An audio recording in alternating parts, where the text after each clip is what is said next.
Olá, o tema que nós vamos estudar nesta manhã é bastante curioso. Eu intitulei 960 horas. Que tempo é esse? Que horas são essas?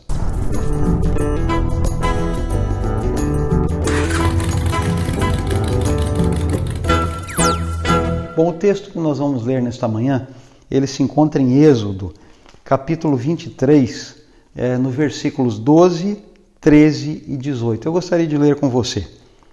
Ali diz o seguinte: Levantou-se Moisés com Josué, seu servidor, e subindo Moisés ao monte de Deus, versículo 13, versículo 14, disse aos anciãos: Esperai-nos aqui até que voltemos a vós outros. E eis que Arão e Hur ficarão convosco, e quem tiver alguma questão, se chegará a ele. Você já deve estar querendo dizer para mim, se eu estivesse ao vivo aí com você: pastor, as 960 horas são os 40 dias e as 40 noites que Moisés passou lá no Monte Sinai. Mas o personagem da história que eu gostaria de trazer para vocês não é Moisés, e sim aquele que Moisés levou junto com ele e deixou ali ao pé do monte. Como a gente leu no texto anterior, a gente percebe que Moisés tomou Josué consigo, tomou alguns anciãos, foi até próximo do monte, lá ele se despediu dos anciãos, seguiu um pouco mais com Josué e disse: olha, espere aqui que eu vou subir na montanha e vou falar com Deus. Na época, ou nesse momento, Moisés não falou absolutamente nada para Josué quantos dias ele ficaria lá no topo da montanha. Apenas disse para Josué: espere.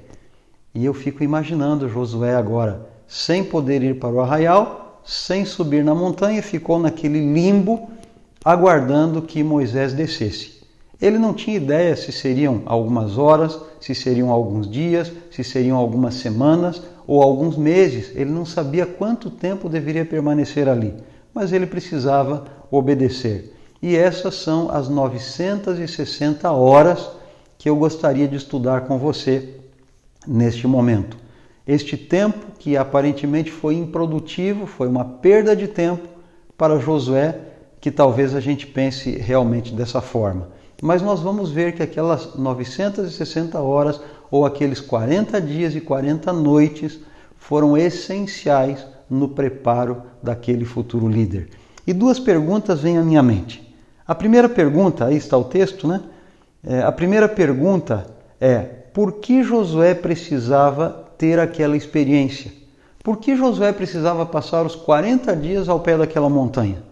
E a segunda pergunta é: por que Moisés fez questão de levar Josué consigo até o pé daquela montanha? Vamos tentar responder essas perguntas e você vai ver que realmente Josué precisava passar por aquela experiência. Sem Facebook, sem WhatsApp, sem Instagram, sem redes sociais, sem telefone, apenas ele, a montanha, o deserto e nenhum tipo de comunicação. Imagine quanto tempo você aguentaria passar nessa situação.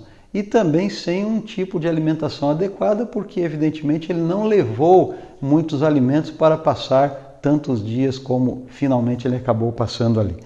Mas eu gostaria de responder a primeira pergunta, e já entrando em alguns pontos. Por que Josué precisava passar por aquela experiência?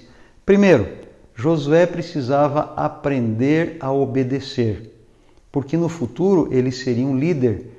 E se você quer ser um líder que sabe dar ordens, você precisa, em primeiro lugar, obedecer estas mesmas ordens. Você precisa saber como obedecer. E é interessante, eu vou colocar no próximo slide aqui, que obedecer é fácil quando as ordens parecem coerentes. Quando o chefe pede para você fazer algo coerente, obedecer se torna fácil. Mas na vida posterior de Josué, quando ele se tornasse líder do povo de Israel, Deus daria ordens totalmente incoerentes para ele. Por exemplo, invadir Jericó sem usar espadas, sem usar nenhum tipo de armas. Jericó era uma cidade totalmente fortificada. E Deus disse para Josué: olha, você apenas dê voltas na cidade, no 7º dia você dê 7 voltas e toque as trombetas e os muros cairão. Bem, são tipos de ordens incoerentes que Deus daria para Josué anos mais tarde, quando ele fosse o líder. Por isso ele precisava aprender a obedecer naquele momento. Paulo diz que nós devemos obedecer na ausência. Filipenses capítulo 2, versículos 12 e 13 diz: assim, pois, amados irmãos, como sempre obedecestes, não só na minha presença, porém muito mais agora na minha ausência. Como eu disse, é fácil obedecer na frente do seu chefe, na frente do seu líder, mas quando o líder se ausenta e você precisa obedecer sem estar debaixo do seu olhar ou sem os holofotes, você vai perceber que é difícil. E Josué precisava passar por aquela experiência de fidelidade, independente de ter pessoas olhando ou da vigilância do seu chefe, ele precisava seguir obedecendo. Bem, a próxima resposta, eu falei da obediência, agora eu gostaria de falar da disciplina. Josué precisava ser uma pessoa disciplinada. O que significa disciplina?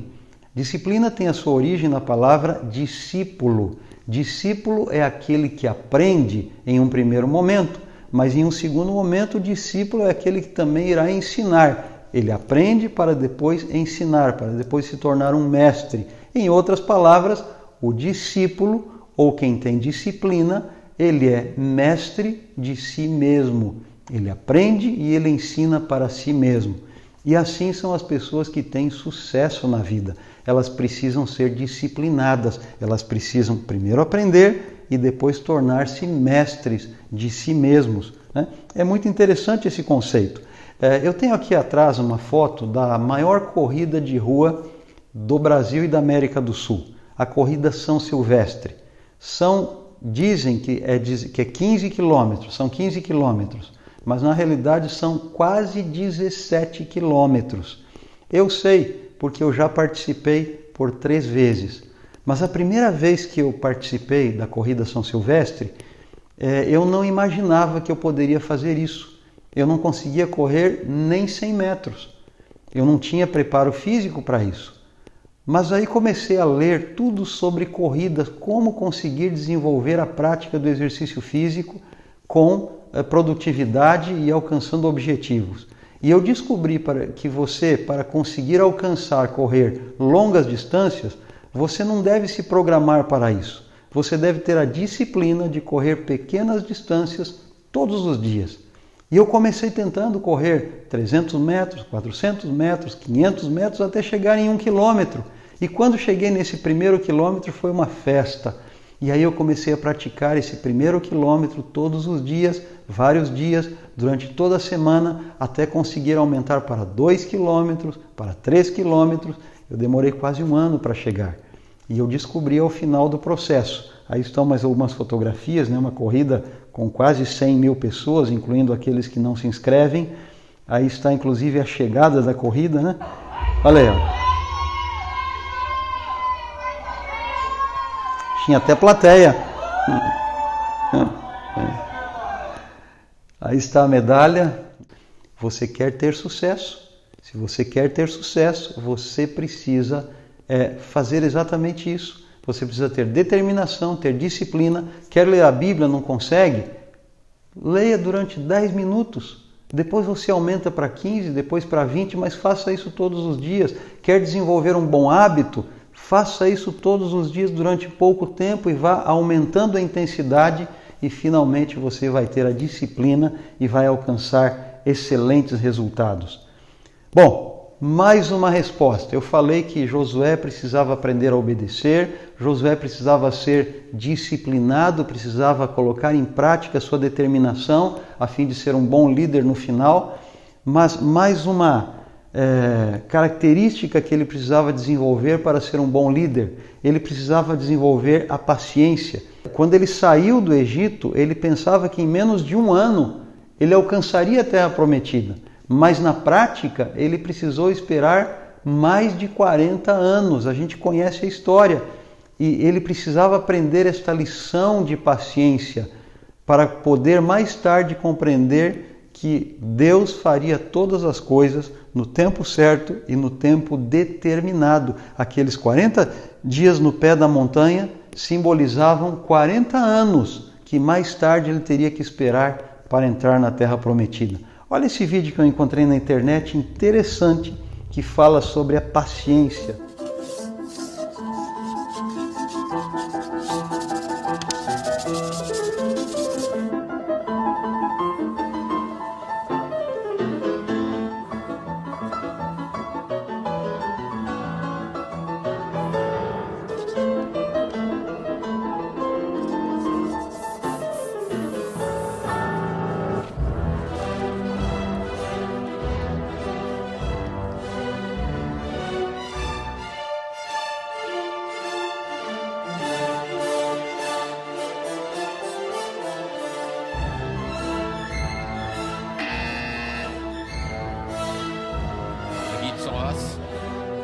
Es gibt noch was. Schöne Doppelpassel. Sieht ja nichts seit Stunden. Johnny, Ich will ja, was ist das? Was ist das unten? Ich will das ja, was ist das es unten? passiert nichts.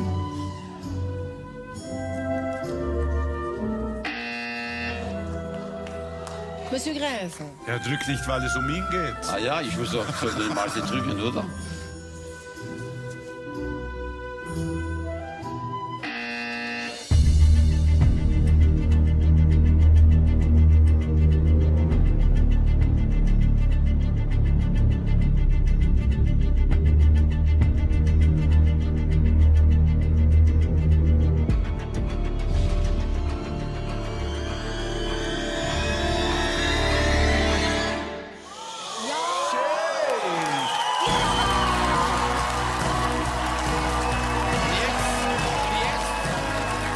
Jetzt stellen wir das nicht blöd da.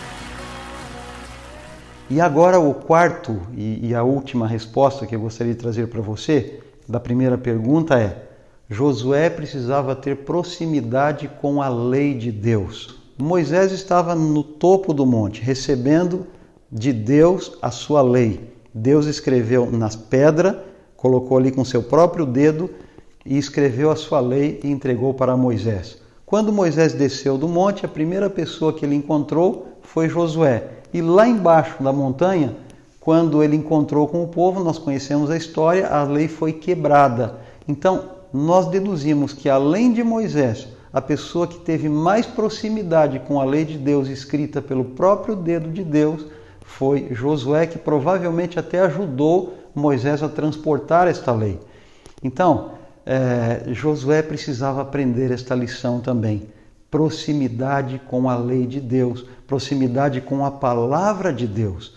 E isso para nós também é importante. Se nós quisermos ter sucesso na nossa vida espiritual, na nossa vida social, na nossa vida de trabalho, enfim, em toda a nossa vida, nós precisamos ter proximidade com a lei de Deus. Você viu? Aparentemente 960 horas perdidas, mas 960 horas de muito importantes na vida daquele servo de Deus. Mas eu havia colocado mais uma pergunta no início. A primeira pergunta é: por que Josué precisava passar por aquela experiência? Mas a pergunta número 2 é: por que Moisés fez questão de levar Josué consigo?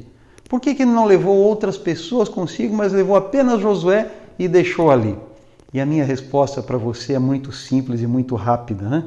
Veja, a gente sabe o que aconteceu lá.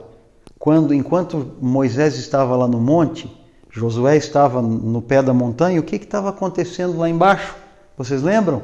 O episódio do bezerro de ouro. Quando o povo viu que Moisés estava demorando para descer, pediram para Arão: olha, faz para a gente um bezerro de ouro. Arão, que era o sumo sacerdote, Arão, que deveria ser o líder espiritual da maior nação, mais importante nação, fez aquele bezerro e colocou todo o povo para pular carnaval, literalmente. Orgias e rituais sexuais, inclusive.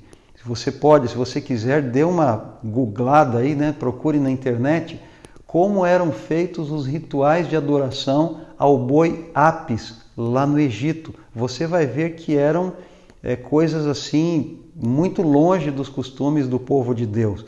E Israel estava trazendo aquilo para o seu arraial. Portanto, meu amigo, veja, o povo caiu em tentação, Arão caiu em tentação, mas Josué, estando na montanha, naquelas 960 horas improdutivas, quem sabe em um primeiro momento, a uma primeira percepção, Josué estava sendo preservado, irmão, meu querido amigo, para ter um futuro brilhante. É para isso que Josué estava sendo preservado. Olha, muitas vezes ele pode ter se sentido naquela montanha rejeitado, incompreendido, desvalorizado, solitário, esquecido, porque ele via o que estava acontecendo lá embaixo, ele ouvia o que estava acontecendo lá embaixo, a festa, e ele lá esperando sem saber o que fazer. Mas Deus estava preservando o futuro daquele líder, porque um homem que seria o líder da nação mais importante da terra não poderia ter o seu currículo manchado. Então eu quero dizer para você que se você se sente da mesma forma, rejeitado, incompreendido, desvalorizado, solitário, esquecido na montanha, esquecido no deserto, talvez Deus esteja te preservando para que você brilhe, para que o seu brilho em algum momento seja intenso, como você realmente deve ser. Eu termino contando para vocês uma pequena história. Eu estive certa vez na Tailândia. A Tailândia é um país maravilhoso, recebe muito bem os seus turistas. Mas lá na Tailândia, eles têm dois motivos de adoração. Eles adoram o rei e adoram o Buda, que é o seu Deus. E você encontra estátuas do Buda de todos os tamanhos, em todos os lugares, pessoas reverenciando, templos. E eu estive por lá e queria conhecer então alguns desses templos budistas. Mas uma história que me chamou muito a atenção, e antes de chegar naquele país, eu procurei descobrir para ver se era verdade ou mentira, era a história do Buda de barro, que se transformou em um Buda de ouro. Como assim? Bem, lá pelo ano 1500, quando os birmaneses queriam invadir a Tailândia, que era chamada Sião, uma cidade muito rica, um país muito rico, havia, teoricamente, pela lenda, um Buda, uma estátua do Buda em um templo, e essa estátua deveria ser ou seria totalmente de ouro. Bem, com a proximidade desta invasão, os monges tailandeses, com medo de perder o seu tesouro, com medo de perder a sua estátua, cobriram esta estátua com barro, totalmente aí com barro, e essa estátua ficou tecnicamente desvalorizada.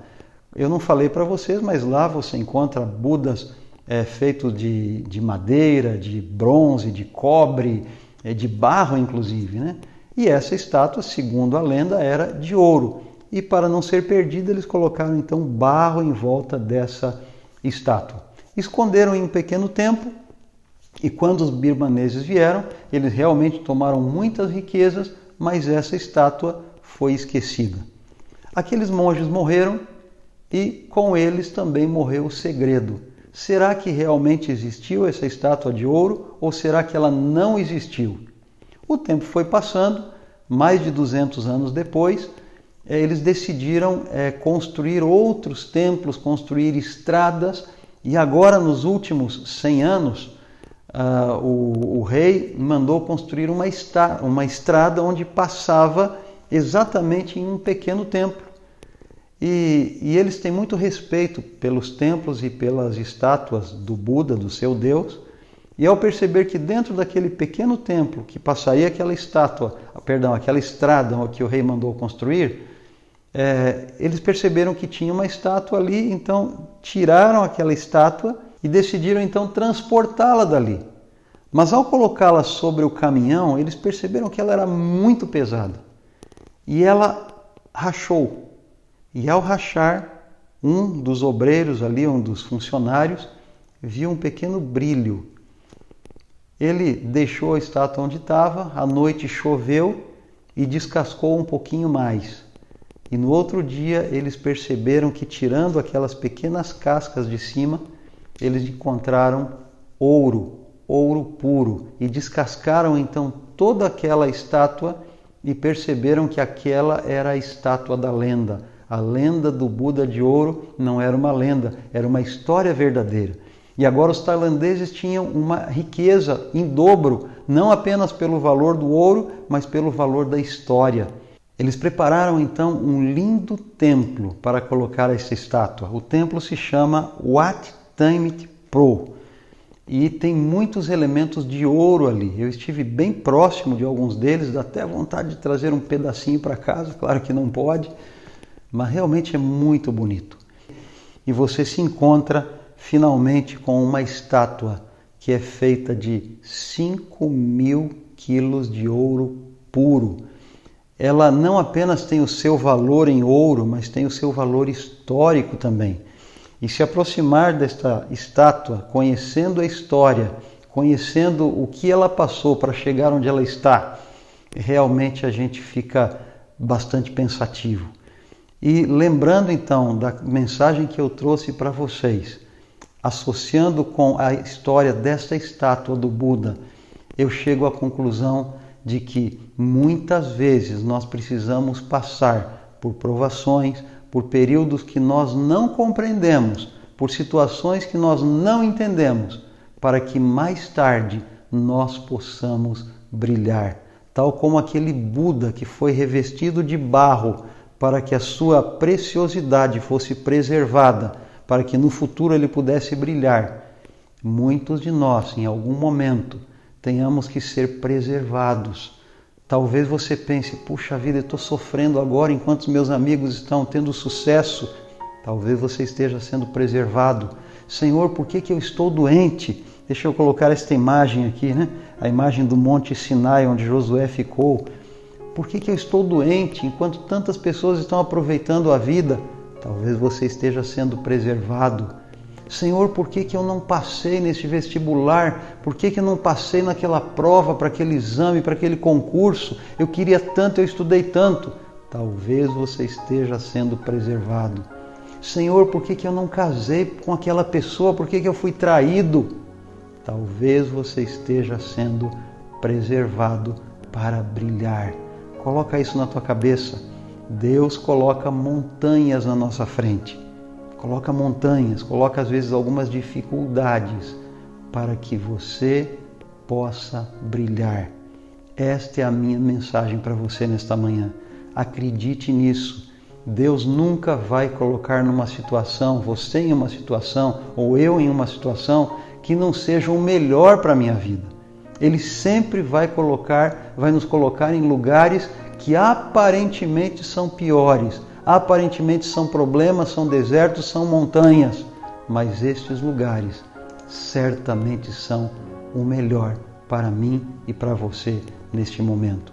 Que Deus te abençoe, que você tenha muita alegria na sua vida. E se você está passando pelo deserto, neste momento, está esperando ao pé da montanha, saiba que Deus está te preservando para brilhar.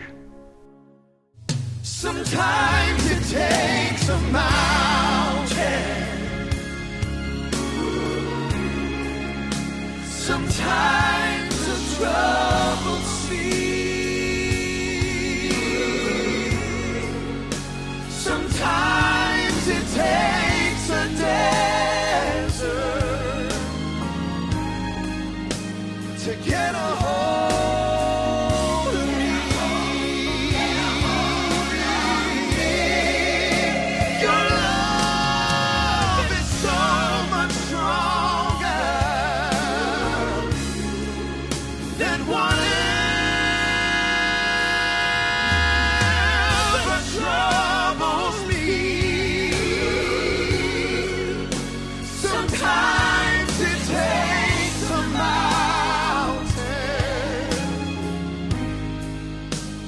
Trust you and believe.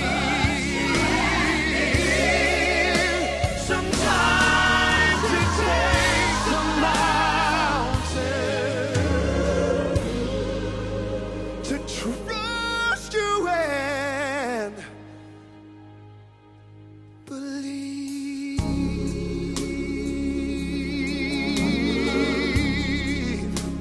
Oh Lord, I